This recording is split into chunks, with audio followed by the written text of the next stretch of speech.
Hi, I'm Blake Repine, and welcome to Strategy, Leadership, and Impact. Hi, everybody. Welcome back to another episode of Strategy, Leadership, and Impact. Hope you've been well. Over the last couple months, it has been incredibly busy. It's actually just been a big blur for me.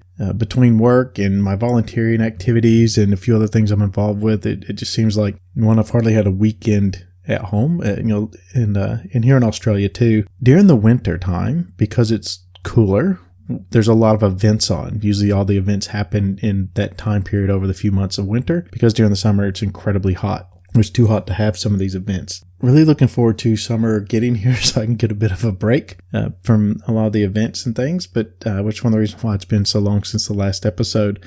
But here we are, back on track, and hopefully I have a pretty good one for you this week, or this episode. What I want to talk about is developing a growth mindset. And if you think about mindsets and growth mindsets, children are very much always in the state of a growth mindset. They want to learn everything because, one, they don't know anything. They don't have experience with a lot of things. So each experience for them is almost a new experience. So each time they hear something for the first time, or they read something or see something for the first time, it's the first time they're experiencing it. And they get this, this propensity, or not really propensity, they get this thing about them where they just want to learn how everything works. What does everything mean? Why are we doing this? Why are we doing that? They ask why. But as we grow into adults, a lot of times we stop asking that. We go to university to learn something, to get a job, or we go learn a trade. And once we're in that trade, or once we're in that job, we tend to stay in there and we just kind of go through the motions every day. Yes, some roles you're going to have a certain level of continuing professional development that you'll have to do every year in order to maintain a currency or a registration or certification or licensure or whatever it is. But outside of that, we tend not to really learn. Our learning curve really slows down. Some people might say, well, our brains are getting too full, which I think is impossible. So I've really been thinking about what is a mindset? How do we actually maintain a mindset throughout our entire life? Because really, if we want to be someone who is goal-oriented and achieve goals and want to, have a bit of ambition and push ourselves to do things and try things new and achieve things, we need to have that growth mindset. And a lot of what I'm going to talk about today is really centered around Carol Dweck and her book, Mindset, The New Psychology of Success. And I'll share a quote with you that I really like from that book. It says, "In one world, effort is a bad thing. It, like failure, means you're not smart or talented. If you were, you wouldn't need effort. In the other world, effort is what makes you smart or talented." And I think I'm from that other world, where I'm not a very smart person. At least I consider myself to have average intelligence. But I put forward a higher than average effort whenever I want to achieve something. And I've seen some people that are probably well above average intelligence, or would be considered to have well above average intelligence, but they don't put forth any effort. And so they never really achieve anything. So you wonder, is that intelligence wasted? And intelligence, by the way, I was reading a thing the other day. This one gentleman, he reckons that there's 8 different types of intelligence that we all have. So intelligence isn't necessarily, we talk about intelligence, not necessarily measured by your ability to read or do math or your vocabulary.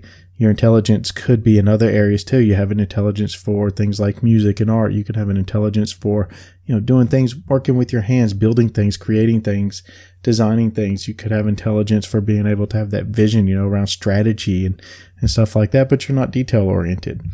So there's different types of intelligence. But when you see people, regardless of what area their intelligence lies in, who don't put forth any effort, you say, well, is that intelligence wasted? But what if they had a growth mindset? How much more would they achieve?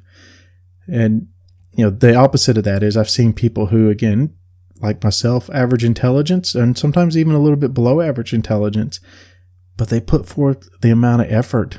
Eventually they were able to put forth enough effort to master the subject that they were working in, or the field that they're working in, or they put forth enough effort to be able to achieve whatever it is they were able to achieve. And if you think about other people that have achieved things that either you want to achieve or you aspire to achieve, why have they achieved those things, and what is the difference between them and you? probably 90% of the time, it's the effort and where they put that effort into and how they put that effort forward that made the difference. So Carol Dweck, of course, she recommends 25 ways to develop a growth mindset, And I guess if you applied even some of these, you don't necessarily have to do all 25, but if you even applied some of these to your life, there's a good chance you'll start achieving a lot more than you are now. So the first thing that she says is acknowledge and embrace imperfections. Hiding from your weakness means you'll never overcome them. And we all have strengths, we all have weaknesses, and I guess it's recognizing what are those imperfections or the weaknesses that we have and just be comfortable with them. It's kind of that self-image thing, I guess, really. It's just being comfortable with who we are and understanding where our weaknesses are and where our strengths are and, play to our strengths and to help ourselves to be successful. And number 2 is view challenges as opportunities. Having a growth mindset means relishing opportunities for self-improvement. Because something is challenging or seems difficult doesn't mean necessarily we shouldn't do it, especially if it's a part of our journey in order to reach a goal or some sort of outcome that we're striving to get. That those challenges are opportunities for us to make ourselves better. Those opportunities that come along like that stretch our mind a little bit or help us or make us work a little bit harder, they're going to make us stronger for the next time we're faced with something like that or whatever obstacle we come up against. It helps build our confidence as well whenever we do achieve things, when things are challenging and we're able to overcome them or accomplish them regardless of those challenges. So, use those opportunities or use those challenges as opportunities in order to make ourselves better. The third one is try different learning tactics. Here's sometimes, and it happens sometimes even whenever we're school-aged, is we learn that we're a certain type of learner or we learn things a certain way. And what works for one person doesn't necessarily work for another, but it's understanding the way that we learn best. But sometimes we might have to learn things a different way or go about things just a different way in order to learn something new. Change things up a bit and just give it a go. Just try. Number 4, follow the research on brain plasticity. Our brain is a muscle. We can work out that muscle just like we can any other muscle. And the more we exercise that muscle, the stronger or better it's going to get. Or the more we do mobility within our other muscles, the more mobile our joints and our muscles get. So same thing too. The more we stretch our mind, the more mobile it gets. The more we exercise our muscle, the stronger it's going to get and the better it's going to get, which is actually going to help your mental acuity. Number 5, replace the word failing with the word learning. So when you make a mistake or fall short of the goal, you haven't failed, you learned. But I think this too, it's also being kind of introspective as well and understanding, well, I didn't achieve this. I went at it this way. Why didn't I get there? Why didn't I achieve whatever it was I was trying to achieve? And really looking back through the steps, say, okay, well, what could I have done better? What could I have changed in order to still achieve that goal? What would actually help me to avoid that failure? And in each failure, we learn and we get better. So next time we do face something, we're able to overcome it a bit easier, or not so easy. We understand different routes that we can take or different methods and tactics that we can try to achieve that goal. So, failing, but also too, I think that we need to analyze our successes just as much as our failures, because when we, oftentimes we don't do that. We don't analyze our success. Oh, we just succeeded because we tried or we put forth the effort, whatever. But we actually do need to look at why did we achieve this goal? There would have been things that might have, or this objective, there could have been things that we might have come up against that could have caused us to fail, but we didn't. But why did we still achieve? And how can we replicate that in order to be successful the next time? So number 6, stop seeking approval. And I like this statement. It says, when you prioritize approval over learning, you sacrifice your own potential for growth. And whose approval are you trying to get? And why as well? A lot of this comes back to some societal norms in the way things are going out with the social media images and stuff like that. When we put something out there, we put ourselves out there. Whose approval are we trying to get? Are we trying to make someone else happy? Are we trying to get someone else to tick a box for us or make us feel good about ourselves? Or are we trying to achieve something just for us? Whenever you go out and you achieve something just for yourself, and it doesn't matter what anybody else thinks, I guarantee you'll be much more happier about that achievement. You'll be much more fulfilled. Because at the end of the day, if you're trying to get someone's approval and you achieve something, that approval is very temporary. And at the end of the day, they might not actually approve because they actually didn't want you to achieve in the first place, or they really didn't believe in you that you could achieve. Stop and think about that. Whose approval are you seeking and why are you seeking it? Number 7, value the process over the end result. Smart people just like the learning process. It doesn't necessarily matter what they're learning or why they're learning it. They just like that learning process. They don't care if that learning continues or if it's in another area whatsoever outside of, what their career is or something like that. You see people that are involved in a lot of things, constantly learn a lot of things. And I guess the best example of this would be, let's say you take a university course in something, or it could have been a course in high school in a certain area, whether it be science or art or whatever. And it isn't necessarily your career field. It didn't necessarily relate to any kind of success outcomes, but you really enjoyed that subject and you want to keep doing it. So you keep doing it, you keep learning. Look at people that play instruments, for example. They might have learned when they were in primary school. And as they continued on through life, they really enjoyed it. So they kept learning, they kept playing, they kept getting better. But there was no reason other than personal satisfaction that they did that. And that's okay. That's great. Myself, I have other interests that I'm very interested in. One of them is military history. I'm very interested in military history. So I listen to a lot of podcasts and things like that. I like learning about that era or that theme, I guess. So I'm going to keep doing that. So enjoy that process, regardless of what it is that you're learning, and embrace it. Number 8 is cultivate a sense of purpose. It talks about keeping the big picture in mind, and that big picture is probably what your purpose is or what you want to achieve in order to fulfill that purpose. And purpose is a big driver in a lot of things. If you don't have a purpose, and there's so many people that show up to work every day with no purpose whatsoever. They're just in the job because it gives them a paycheck and they can pay their bills, and then they can go home and they can watch TV, and then they get the next day and they go to their job so they can get a paycheck so they can pay their bills, and then they go home. And it's just this day in, day out thing with no purpose whatsoever. But if you really have a sense of purpose and you really care about something, or you really feel like you're achieving, or whenever you do achieve, or whatever you are achieving, it's making a difference and you're feeling fulfilled, it'll change your complete mindset just in life in general. You have a reason to get up every morning. On Monday morning, when you might be up before that alarm goes off. Many days I don't actually use an alarm, but you get up because you have a reason to get up. It'll change your life if you work to a purpose or have that sense of purpose in what you're doing. Number 9, celebrate growth in others. There's been times, and this is something I actually found that I actually get a lot of fulfillment out of, and that's developing others and seeing others achieve and then celebrating that with them. Whether it be in my weightlifters, watching them achieve, that's, just a really great feeling. But also in my professional life as well. I've had several people that I've mentored and helped throughout the years have gone to achieve really great things. Quite high aspirations, for them and things they wanted to achieve, and watch them achieve it, knowing, that you might have played a part in that process, but watching them grow it. And some of them have actually achieved far more than I probably ever will. And that's really great to see. And I'm not, some people will hold them back or feel some kind of entitlement because you might have played a part in them getting there or whatever. Well, at the end of the day, you didn't do it for them. You might help open some doors for them. You might teach them how to open some doors for themselves. But at the end of the day, it's totally up to them. But if you look at it from the standpoint that they don't owe you anything and you're going to celebrate every achievement that they make, again, I believe you'll be far more fulfilled in that, and you'll feel much better. So number 10 is emphasize growth over speed.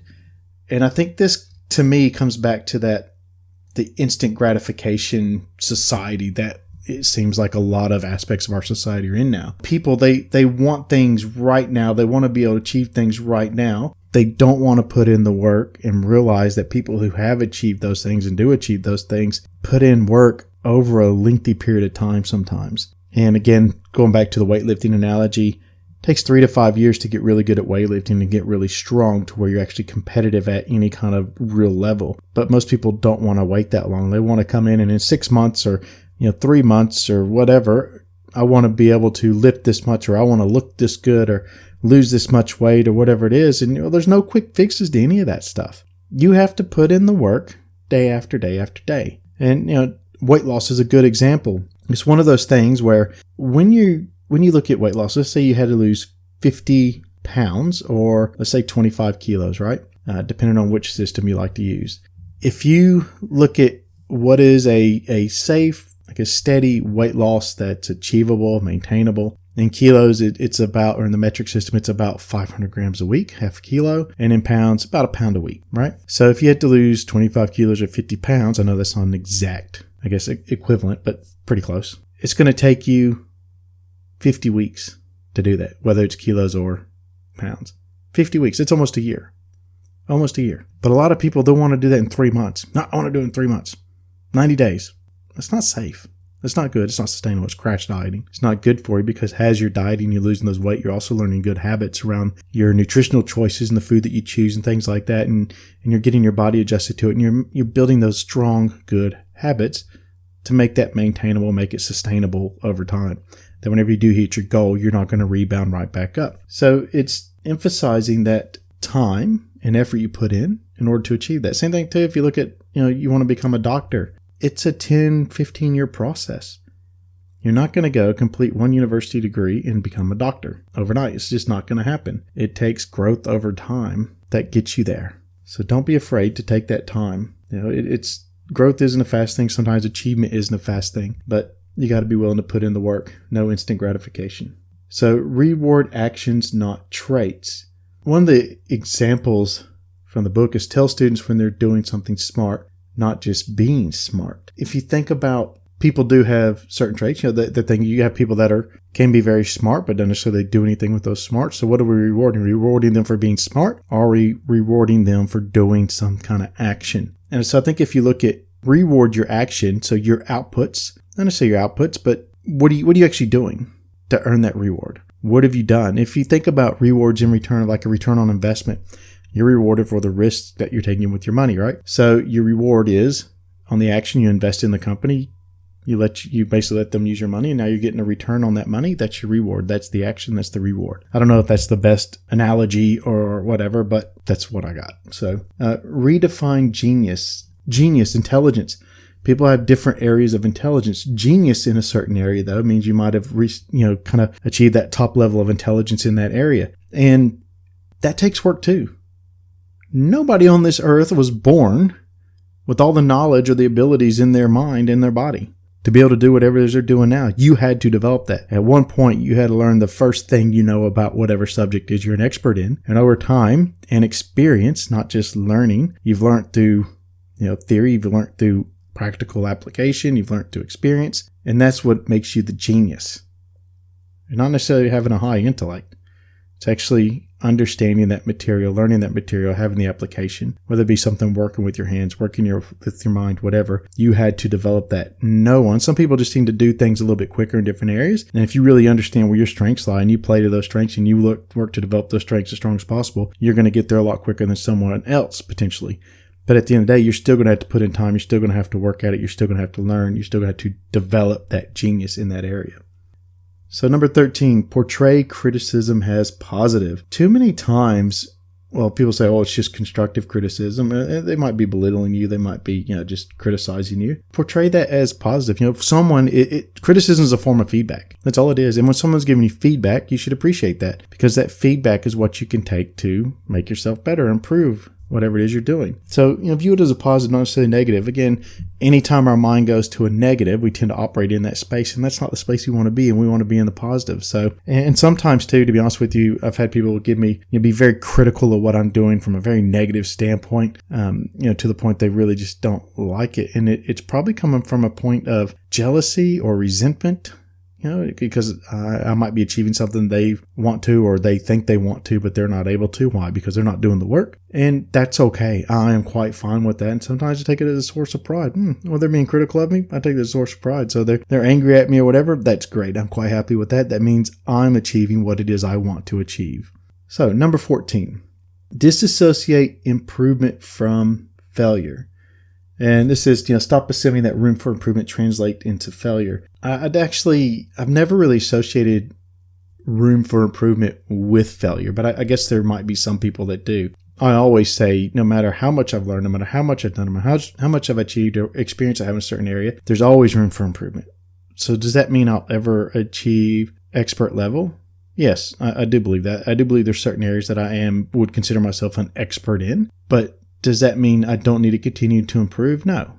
But I think that's part of that growth mindset too. Do I think I have a growth mindset? Yes, I do. And the reason why I think that is because I believe that there's always room for improvement. But how do I work on that? I learn more. Things evolve, things change, whatever. But I always want to know more. I always want to know something from someone else's perspective. How do they view this problem? What have they thought about it? How have they made this application? Whatever it might be. But like I said, I've never actually associated that term room for improvement, that it means that I've failed at anything. I just see that, again, as the growth mindset. So number 15, provide regular opportunities for reflection. I do this quite a bit, actually. Say I've had a difficult conversation with someone, or a conversation with someone that didn't go quite how I expected. It might have gone negative, or some event or something I've worked on that it just doesn't seem to be going right, and there's a bit of turbulence there, whatever. But when things do go right, I will stop and reflect, actually get some quiet time, reflect on my day. Particularly when it's been a busy, crazy day, I just kind of sit back and go, okay, today was just full on. It was busy as, didn't feel like I had a minute to even breathe. What did I achieve? What could I have done to maybe make more sense of that day and take some of that turbulence out? Whatever it is, but you take that kind of quiet time, reflect on yourself, and you will actually identify areas where you can improve yourself. Guarantee it's going to happen, but you have to take that approach and really analyze yourself and what you're doing. And number 16, place effort before talent. I'm a strong believer in this. You see it in athletes too. Work ethic trumps talent every day of the week. Every day of the week. And I will take an athlete to work with who shows up every day, puts in the work, over someone who is naturally talented and just is lazy and won't come in and do the work, because they think that they're so good. Well, eventually someone who doesn't have the talent that you do, they're going to pass you up because they're putting in the work. They're doing what needs to be done. And again, someone with that mindset and that attitude, that work ethic, they will always have a job with me as long as I can.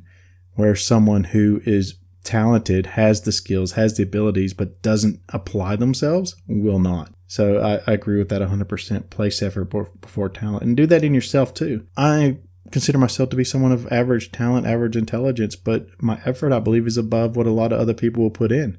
So that's sometimes what will separate me from people that are, or put me ahead of people that are more talented and smarter than me. It's that effort. And when you start looking at yourself in that way, and actually how you're applying yourself and where you're applying yourself to, you'll be so much far ahead than where you are now. Number 17, highlight the relationship between learning and brain training. Again, this kind of goes back to the earlier one that we talked around plasticity. The brain is a muscle. It needs to be worked. It needs to be used. And if by used, I'm not saying we need to do certain exercises every day or whatever, but just find something that stimulates you a little bit to think. If we're not stimulated to think, we really are just like our muscles. When we don't use our muscles a lot, they atrophy, and they're not working at their top efficiency, and they're not as strong as they can be. Same thing with our brain too. And by being stimulated, sitting in front of a TV, watching a drama or comedy or something like that. And yes, I do that too. I have my favorite shows that I like to watch, mostly because I like to have a good laugh. But they don't make you think. They don't stimulate your brain. When we try a puzzle or something like that, it stimulates us a little bit to think. When we read something or we listen to certain things that invoke that thinking and that learning, that's when we're actually exercising the brain. Okay, not when we're looking on social media, not when social media, I believe it, and I think there's actually been research shows this actually makes us dumber, but not when we're just zoning out, vegging out, watching TV or whatever. It will depend on what it is you're watching. And sometimes too, even whenever you watch like a documentary, these thinking shows, you have to really look at it. What's the perspective that it's being filmed from and viewed from? And whenever you start looking at that, it's kind of like being critical of research and really trying to look at it objectively. You'll find that it's probably not very good either. It's no different than any other TV show. So number 18, cultivate grit. And this gives the example. Students with that extra bit of determination will be more likely to seek approval from themselves than for others. And grit. There's actually a book called Grit. And I'd actually recommend that you read it. It's quite good. Grit is really that drive some people have, that, you can knock me down, but I'll get back up again. And they just keep going at it. And it really does seem like some people have it, some people don't. But I've seen people develop this. And a lot of times it comes from confidence. They realize, oh, I got back up and I did get back down. And sometimes you have to show them that, look, you got back up. You dusted yourself off. You got at it again. You achieved. Yeah, you might have got knocked down 20 times, but on the 21st time you got up, you achieved. And they develop that grit. Sometimes people realize how tough they really are. They go, oh yeah, I can do this. And I really get at it. Like when I used to compete in weightlifting myself, I was always competing against myself. And when I used to compete in CrossFit, I always competed against myself. I wanted to beat myself. Every time I went and worked out, I want to be able to lift a little bit more. So I beat the guy that was in the gym that was me the day before. Or, a month later, I want to be able to get a better time on this workout than I got last month. Why? Because I'm doing the work. I want to beat myself and really challenge yourself to be better than you are now. It's not about being better than anybody else. It's not about beating anybody else. It's just about beating yourself and being better than you can be, but also recognizing that when you get knocked down, you're going to get back up and you're going to keep going at it because that's just who you are. So, cultivate that grit. Number 19 is abandon the image. This image it's talking about, it says, naturally smart sounds just as believable as spontaneous generation. You won't achieve the image if you're not ready for the work. I actually did a podcast recently around not being ready or feel like you're not ready for the next role. You have this image of what it'll be like whenever you achieve these things, or you have this image of the people that have achieved these things that you want to achieve. And really, if you start looking underneath the surface of that image, the way it looks is no different than you.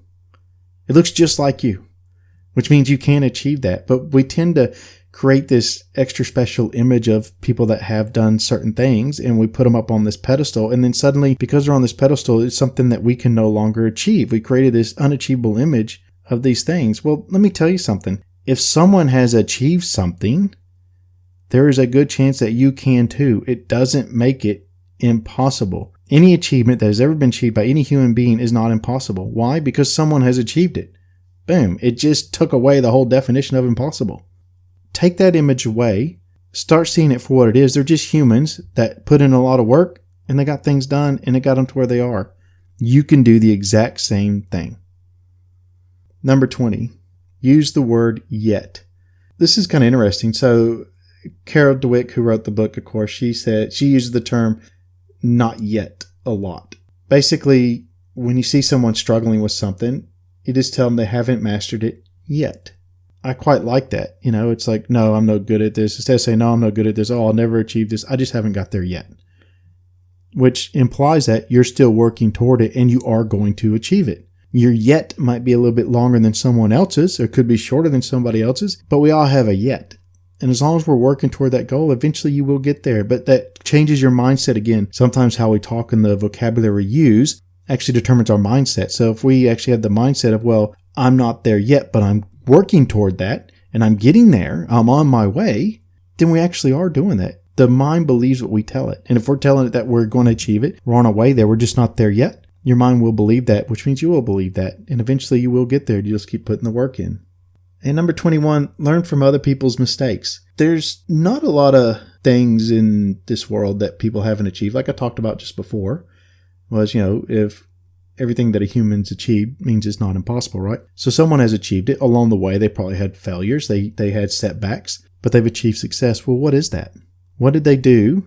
Or what lessons can you learn from what they did so you don't see some of those same failures? Again, it might actually help accelerate you achieving your goal. And sometimes too, don't be afraid to reach out to someone who has achieved those things that you want to achieve and ask them. Ask them, what were 3 failures that you had to overcome? What were 3 setbacks that you had to overcome? Give me 3 things, because those are 3 things that you can learn from and you don't have to face yourself necessarily, or you might not get as big of a setback or as big as a failure as you're going along the process. So don't be afraid to reach out to those people, and some of them might even be willing to take you on as a mentor-mentee relationship. And again, that would be really accelerate you to get where you're going. Don't be afraid to learn from other people's mistakes. Just because other people have made mistakes doesn't mean you don't have to learn from them. So number 22, make a goal for every goal accomplished. And this is really good, actually. And sometimes we'll say, okay, well, this year I'm going to do X, Y, Z, right? Or when you say from January 1st, I'm going to start this goal, and whenever it finishes during the year, I'm done for the year. That's it. But instead of looking at of course, we always want our goals to be time bound. Time bound it to a length of time you think that it'll it'll take you to get to that goal. Don't make it time bound to just a start date. And also don't make it time bound to just a calendar year. And this is where actually, when you look at corporate budgets, for example, okay, this year, this is our budget. Next year, this is our budget. And the next year's budget isn't done till the end of this year's. Well, why can't we always know what our budget is 12 months out? Same thing with the strategic planning process. We should always know where we're going 12 months out. That's our operational plan. It's not January to December. And then in October, November, we start the new one that starts again in January. No, January to December. The next one, when we're in February, we're working to January the next year. When we go to March, we're working at February the next year. Like that. So we always know we're at 12 months out. So whenever you achieve a goal, your job of learning isn't done. Set a new goal. Set one that builds on the previous one, or set a new one in a whole nother path. There might be multiple things you want to achieve, or there might be greater things you want to achieve in the area that you just did achieve. But keep setting those goals. That'll keep stimulating you. You keep learning. You'll keep moving up the ladder, so to speak. So don't be afraid to do that. And number 23. Take risk in the companies of others. And this sometimes I think people would take more risk, but they're too afraid of being judged by other people. What will they think? What will they think if I fail? What will they think if I succeed? Why are you afraid to put yourself out there? Why are you afraid to take risk? And I'll give you an example of something I did recently. So an organization that I'm a member of, fairly new member, I guess, overall compared to the general membership. And we had a big conference. There's about 800 people attending. I was nominated so there's 2 vice president roles. I was nominated for one of them, but nobody had any idea who I was. And I had to give a 3-minute speech in front of these 800 people. I walked up on the stage and I took a second. I looked around and I kind of smiled and I said, none of y'all have any idea who I am, do you? And they all kind of laughed. And I said, that's okay. So then I told them a little bit about myself. I took a risk to put myself out there. I wasn't laughed off stage at the end of the day. There's a lot of people that really liked the fact that I did that. I wasn't afraid to put myself out there. But basically I was saying, look, I know I'm new. I know you don't know who I am, but here I am. This is me. I knew I didn't have much of a chance of being elected to the role, and I wasn't. But I achieved what I wanted to achieve, and that was to get people to know who I was, which I'm quite happy with. Again, knew I wasn't going to get elected, but I achieved what it was I wanted to achieve, and that was to let people know that, look, I'm ambitious, I'm here, this is who I am. But there's been a number of things that have come out of that just by doing that are taking, I guess, my participation within that group and potentially taking my career further. But I had to take that risk. But some people won't even get up there and do something like that. When you think about it, what was the real risk for me? I look like an idiot. Nobody wants to do business with me. Nobody wants to be associated with me. That's highly unlikely unless I just totally blew it. There's no physical risk to me. They're not going to beat me up because I got there on the stage. There's no financial risk to me. They're not going to come take all my money from me. There's no family risk. My family still loves me. There's no other risk. But some people, they see this massive risk of just putting ourselves out there as, it's just too much to tolerate. I can't take it. Well, you take greater risk every single day when you get in a car because it's the most dangerous thing you'll probably do because you could die in that car. Yet you won't get up in front of 800 people and talk for 3 minutes. To put yourself out there and let people know that you're ambitious, to know that you're there, to know that you're a high achiever. That I would argue and say you're probably not a high achiever. Then you're probably not that ambitious if you can't take that small of a risk. Because at the end of the day, there's no risk to you whatsoever, none. In doing those kind of things, same thing. Public speaking, I've done that before. People tell me, I couldn't get up there and do that. Why not? Why can't you? Yes, you can. You just won't because you tell yourself you won't. Anyway, number 24. Think realistically about time and effort. It takes time to learn things. It takes effort to do it. And I know some of you probably are tired of the weightlifting analogies, but the time it takes at 3 to 5 years to really get good at weightlifting is one thing. The effort it takes is the other. So nearly every session or the majority of sessions is going to be very uncomfortable. You're going to be lifting these heavy weights, and particularly once they get up and, sometimes 2.5, 3 times your body weight that you're lifting in different movements, it's incredibly uncomfortable. And initially you feel incredibly unsafe. If I drop this, it could kill me. But you have to be realistic. That discomfort is what makes you stronger. Same thing too, whenever you take on the hard jobs at work, because you understand, well, if I take on this hard job that nobody else wants, one, it's going to help me in my learning and development. Two, it's going to reflect well on me because I took on the jobs and I got it done that nobody else would do. But be realistic, that effort, it's not going to be easy. It's going to be hard. That's why it's a hard job. That's why nobody else wants to do it. When you recognize that, okay, it's going to be uncomfortable. I'm going to have a higher level of stress, potentially, a higher level of anxiety, potentially. There's going to be stressors. There's going to be things outside of my control, and there's things I don't know as I go into this.